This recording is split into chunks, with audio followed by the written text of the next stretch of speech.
tonight we're going to count tits. 1 tit, 2 tit, 3 tits. An entire movie full of tits. Every person in this movie is a tit.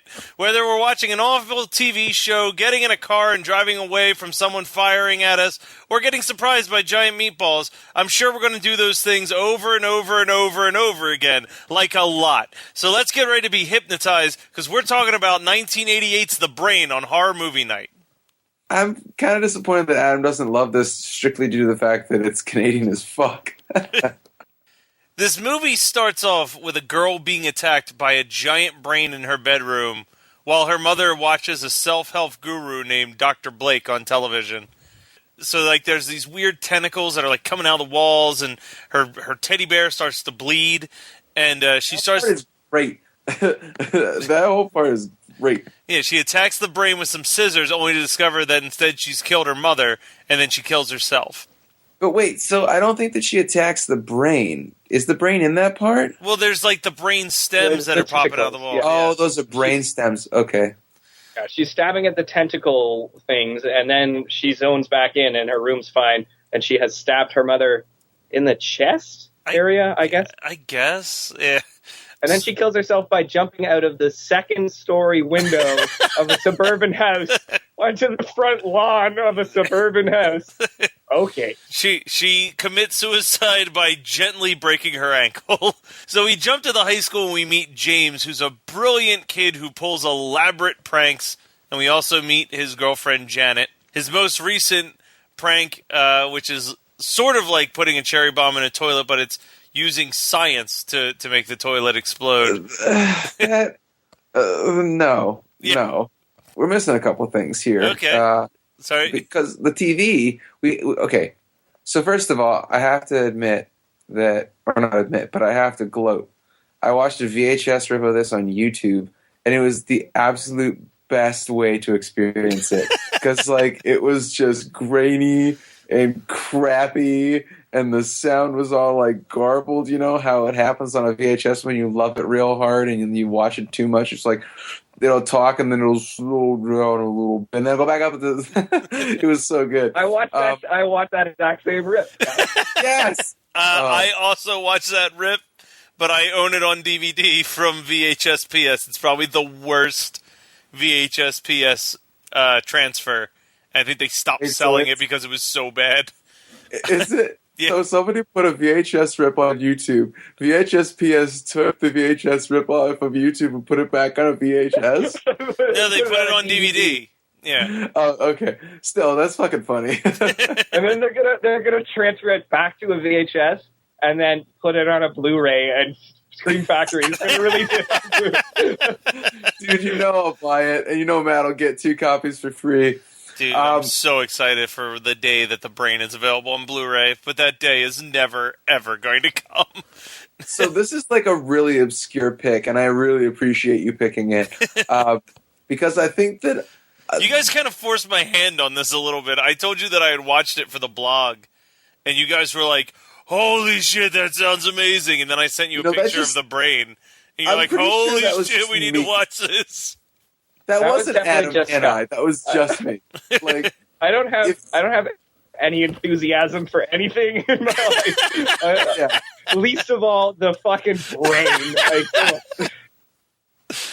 So we're watching this Dr. Blake's TV show, and I'm like, how do I know this guy? Oh, the dude from Reanimator that tries to go down on the female lead.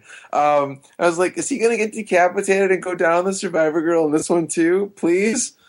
But no. Halfway. No, he gets halfway there. I guess. I have a note about the bear bleeding out of its eyes. And I was like, why is she freaking out? She has a bear that spouts chocolate sauce. That's awesome. It's so bad. The whole movie's so bad, but I love it. They set him up as this like sciencey kid who does all these who's really, like you said, they say that he's like brilliant, and then he does that science thing in the toilet. When else in this movie do we ever come back to his intelligence? Only when it's needed for the last 2 minutes of the movie. We'll get there, but the whole concept of throwing the sodium whatever in the toilet to make it explode. is real hard to swallow.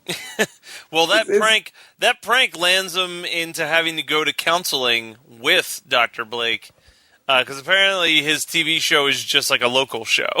It's not like a syndicated show yet. So is this the part where he's in the car listening to the quote unquote hard rock? Because it's like the fucking Go-Go's all over again.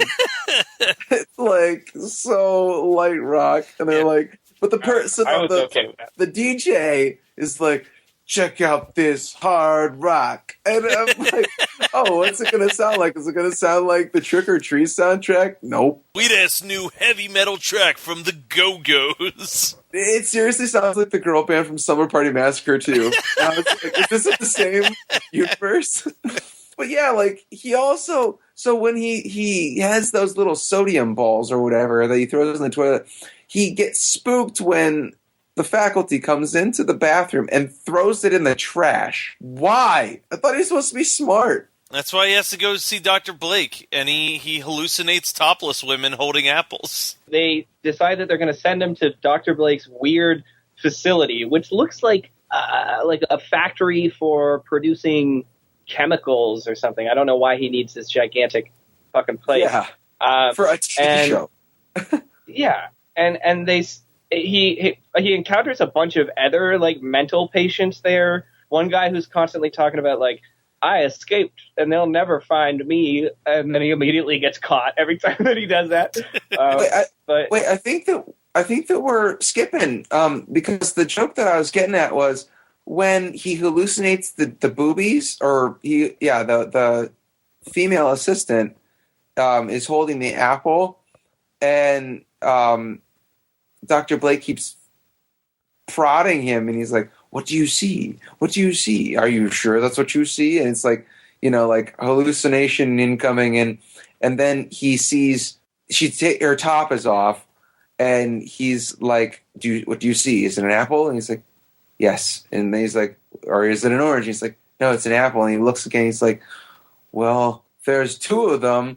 I was really expecting a melons joke, and I was really disappointed when he did make a joke about her boobs being melons. But then it was somewhat redeemed by some food for thought joke that like he's trying to run out of the facility. I think that's after he talks to that guy who's like, I've gotten away every 10 times, blah, blah.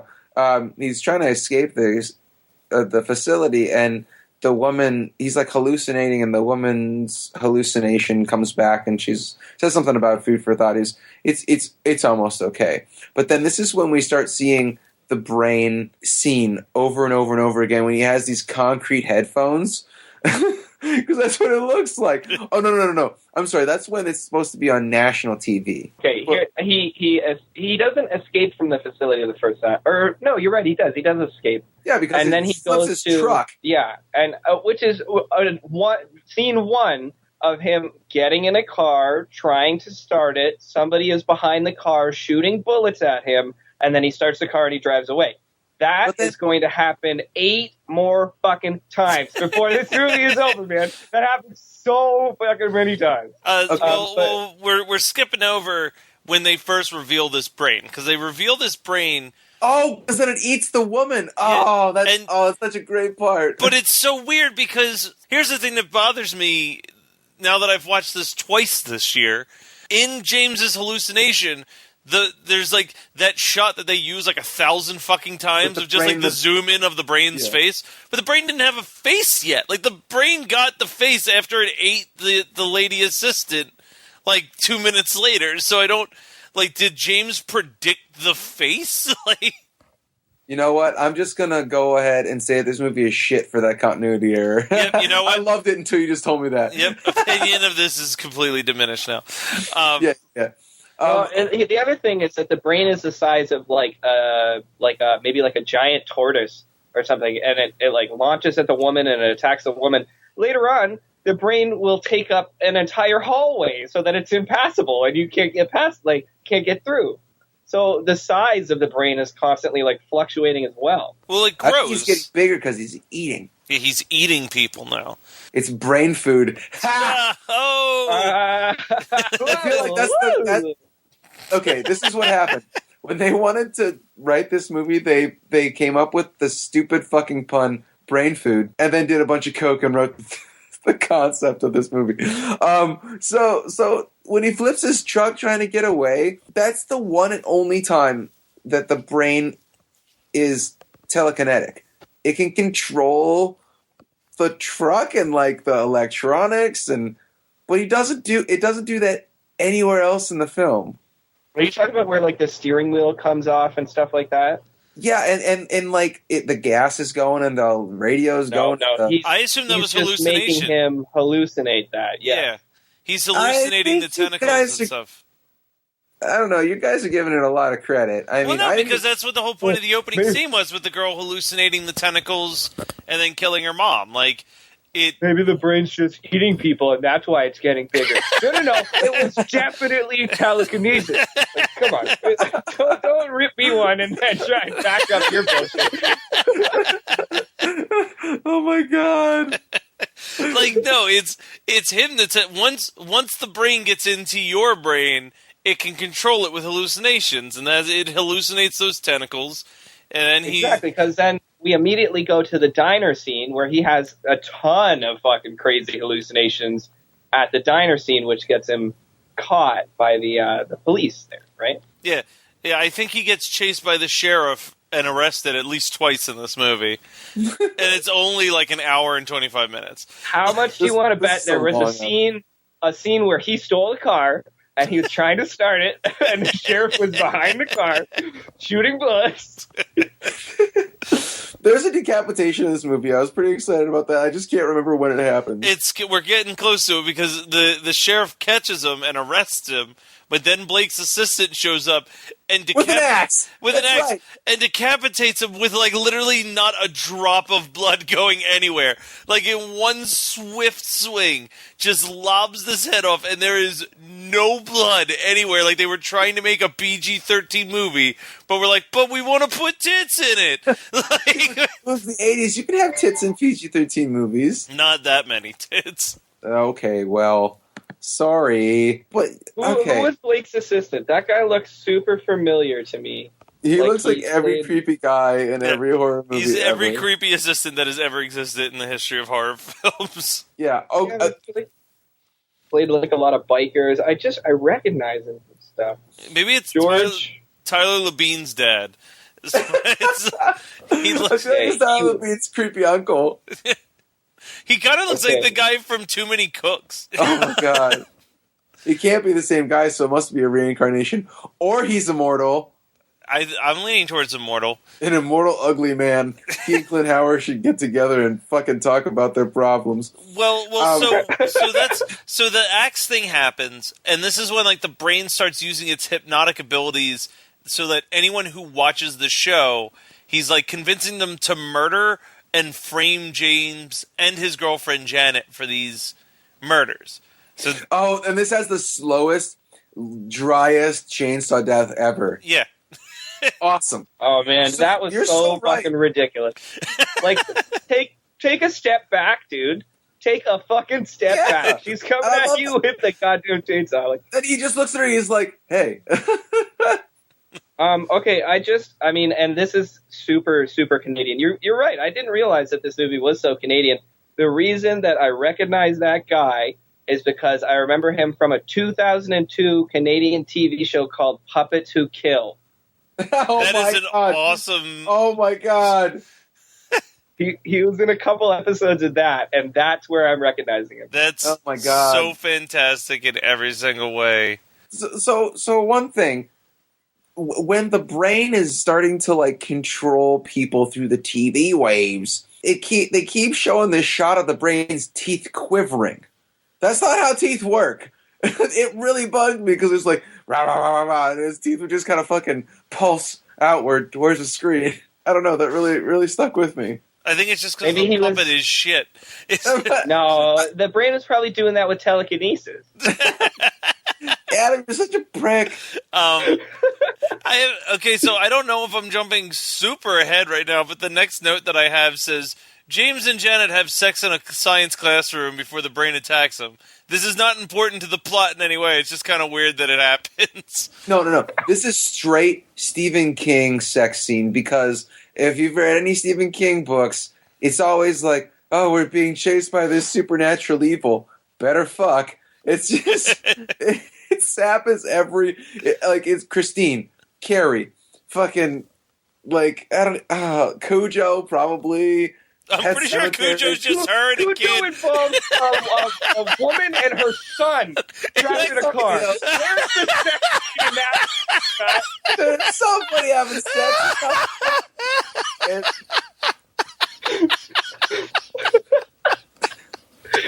Cujo, at the beginning of that movie, Cujo chased that rabbit into the hole and fucked it. And that's how he gets the demon. That's what I was forgetting. So, my God. Adam jumped on that so quickly. Hey, stop laughing. Fuck off. Sorry. The brain can now control skeletons. Dude. Yeah. Oh my God. I was watching this alone, thank fucking God. And I saw the fucking creepy skeleton. I was like, dude.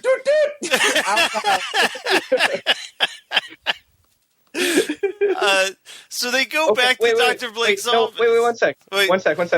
So there's this sex scene, and then Janet watches like a little bit of the show, right?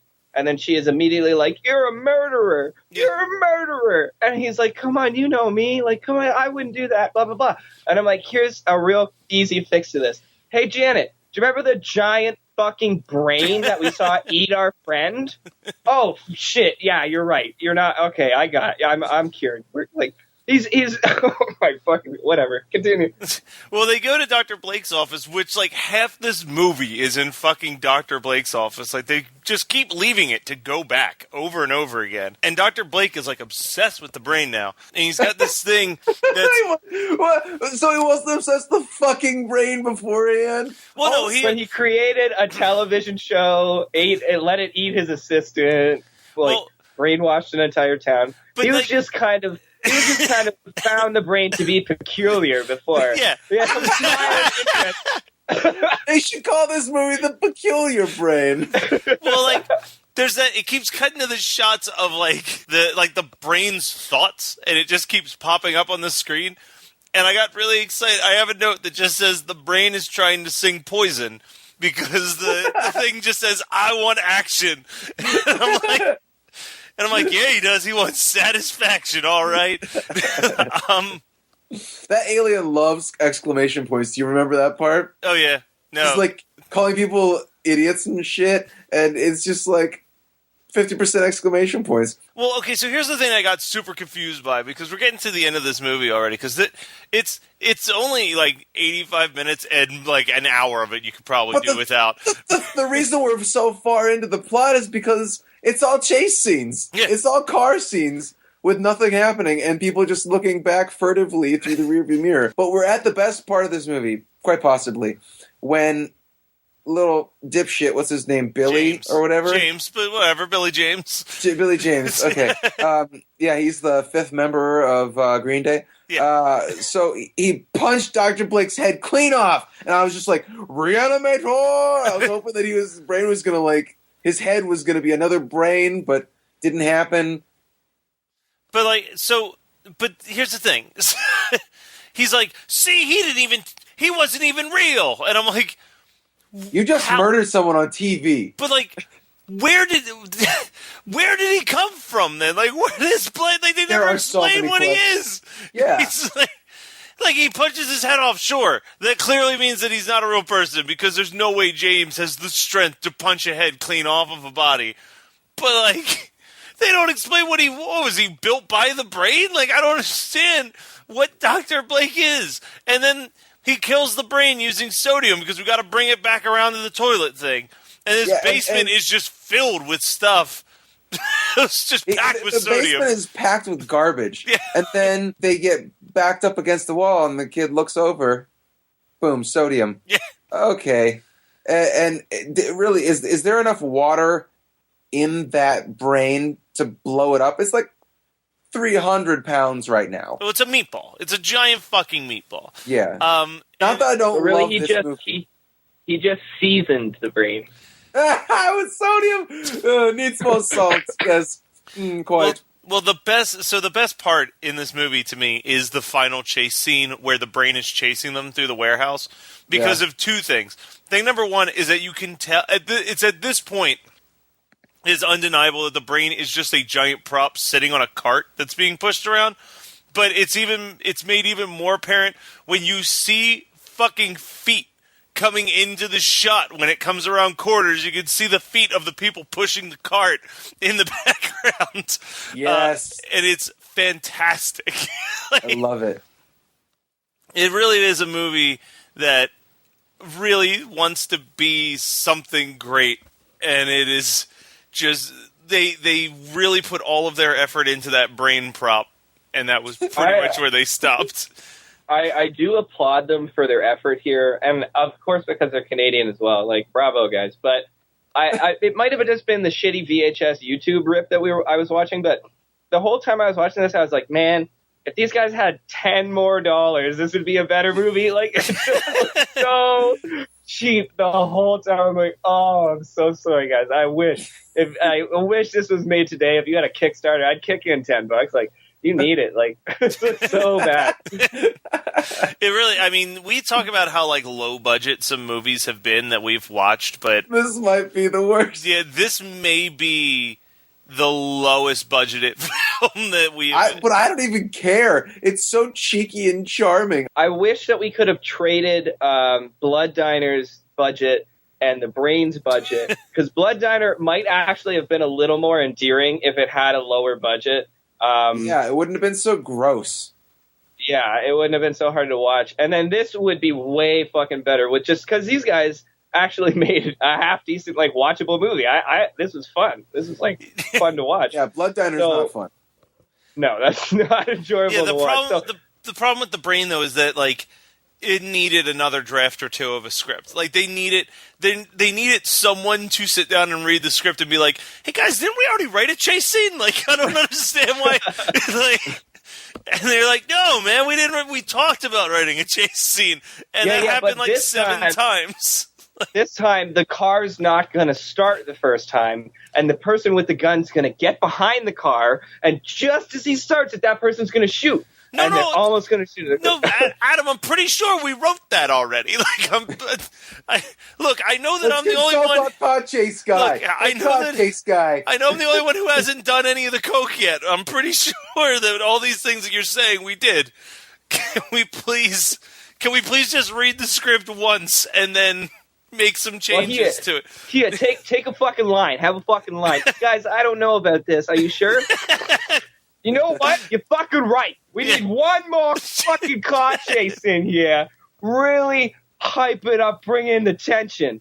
What do you think? Whole room full of dukes, like, yeah.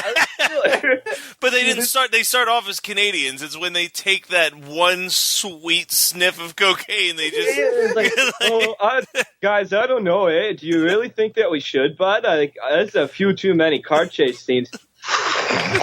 Yeah, fuck yeah, car chase. And now we know how Wolf Cop got made.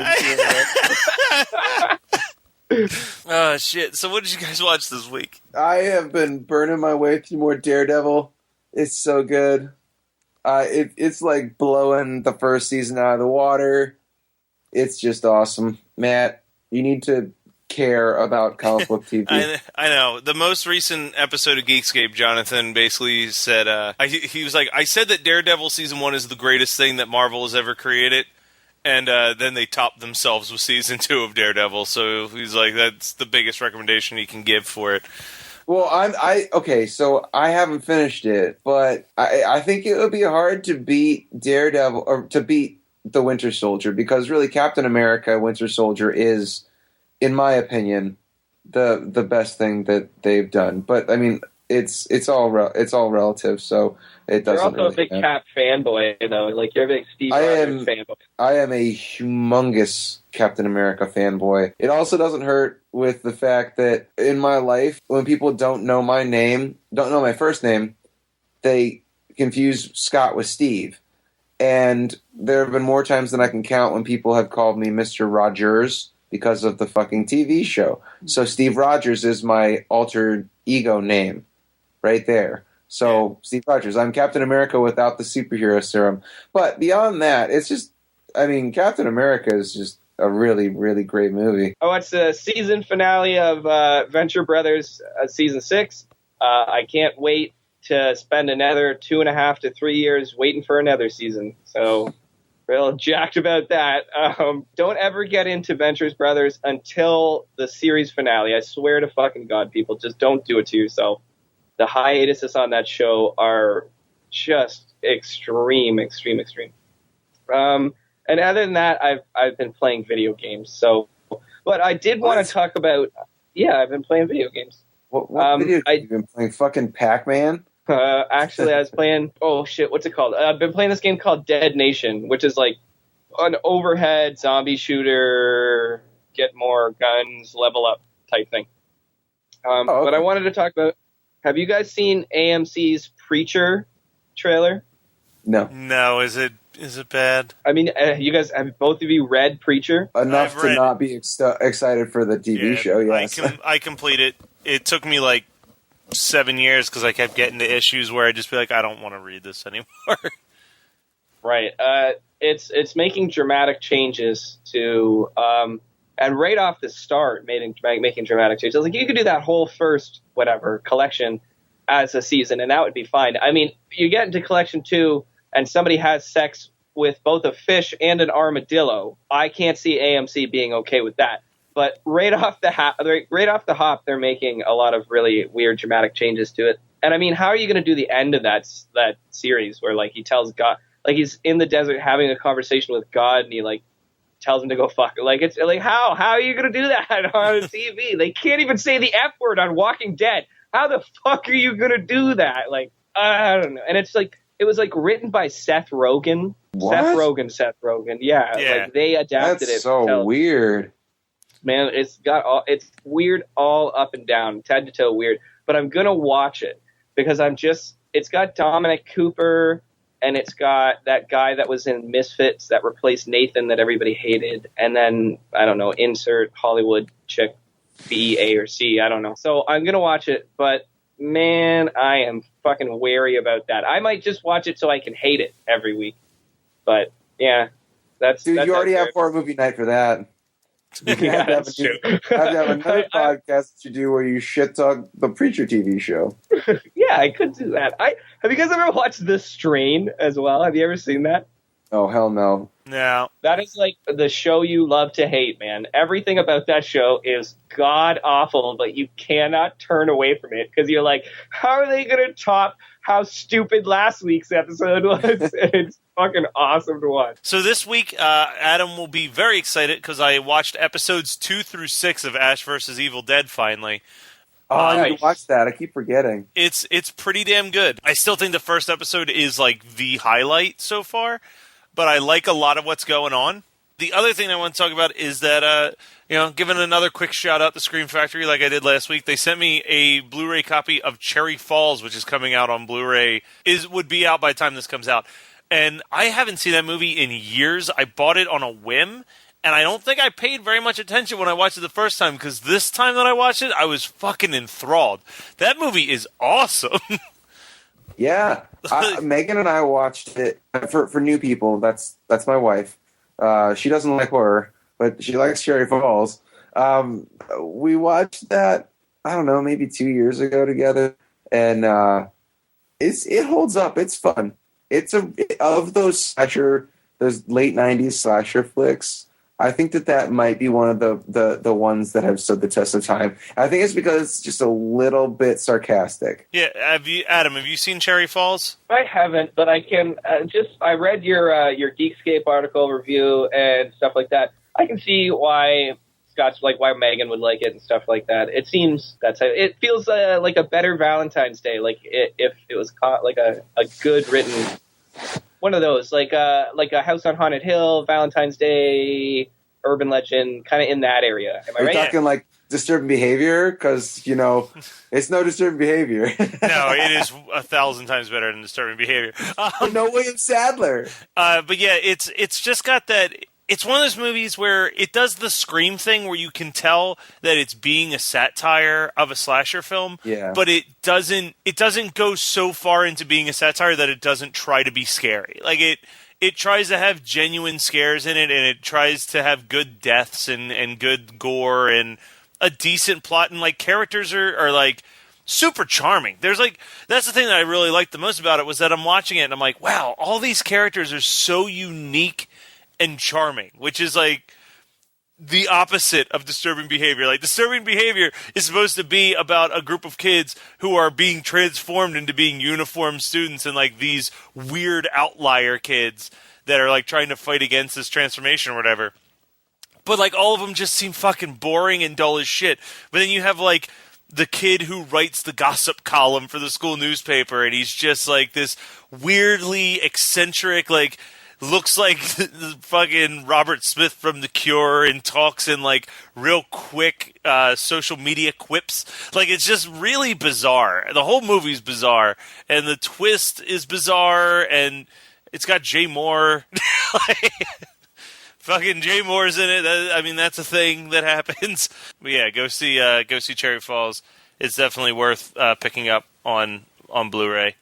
I'm actually pretty impressed with myself. I owned a copy of Cherry Falls before you did. I think that's like I need a special button for my like coat that says that I actually owned a movie before you. Well, to rip that button off your coat, I already owned it on DVD. It was a double DVD with some movie called Terror Tract, starring John Ritter. They just happened to send me a review copy for Geekscape. Fine. Well, that was 1988's The Brain. I guess it was okay. This movie had so much potential. I feel like it is potential that is kind of pseudo-wasted because there is a lot of downtime in the middle of the movie is the best way to word it. They should have just full mooned it, man. They should have just made it, 80 minutes or 70 minutes or whatever a regular full moon is. Just fucking slow credits. Yes, super slow credits. I would watch those credits at 1x speed. But we will be back next week as we always are. I actually have never seen the movie that we are discussing next week, so I had to buy a copy of it. Can I give a hint as what it is? Sure, go for it. Scaring someone with a fart. That's your hint for next week's movie.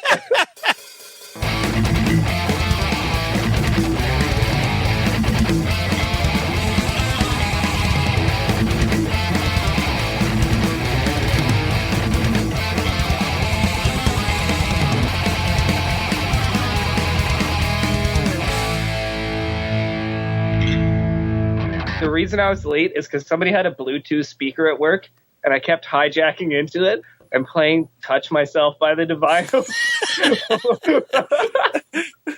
I did that for like 5 minutes, and then I was like, oh shit, I have a podcast I'm supposed to do. It's a worthy reason to be late. Yeah, and truly, like, I love that your hijinks, for being such a dark fucking person, they're just like so whimsical.